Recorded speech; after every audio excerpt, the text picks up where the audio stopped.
দিচ্ছেন না? এখানে স্যাম্পল দিলাম। 1.1 ppm এর জন্য 5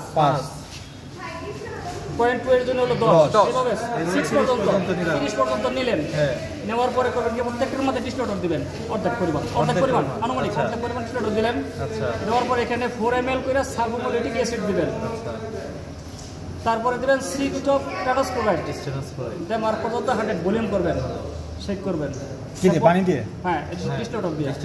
তারপরে স্যাম্পলের জন্য আপনাদের স্যাম্পল আছে, পটেটো আছে, লাউ শাক যেগুলো আছে আর কি 1 ml করে প্রত্যেকটা নেবেন নাম্বার অনুযায়ী।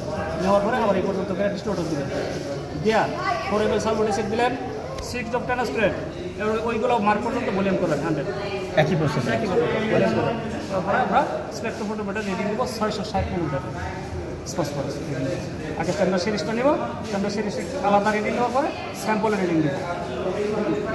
অনেক ক্ষেত্রে হয় কি যাদের স্ট্যান্ডার্ড সিরিজ থেকে যদি স্যাম্পলের রিডিং বেশি হয়ে যায় তাহলে ডাইলেট করতে হবে। এগুলো তো আপনারা করতেই আছেন, মাস্টার যারা আছেন তাদের করে করতেই আছেন। অনেক সময় স্যাম্পল যদি বেশি হয়ে যায়, স্ট্যান্ডার্ড সিরিজ সারাই যায়, তাহলে তারা এর মধ্যে আনিয়ে নিতে হবে, ডাইলেট করতে হবে। ডাইলেট কি দিয়ে করতে হবে? ডাইলেট ডিস্টিলেট দিয়ে করতে, যেখানে আপনি 5 ml দিয়েছেন এখানে আপনি 2.5 দিবেন, বুঝলেন? যেখানে 10 দিয়ে করছেন এখানে 5 দিয়ে করবেন, তাহলে ওখানে মিলবে। এখন আছে 320, আপনার স্যাম্পলের রেডিং হয়ে গেছে 420, তাহলে তো পার হয়ে গেল না, তাহলে ডাইলেট করে দিতে। এই যে ওটা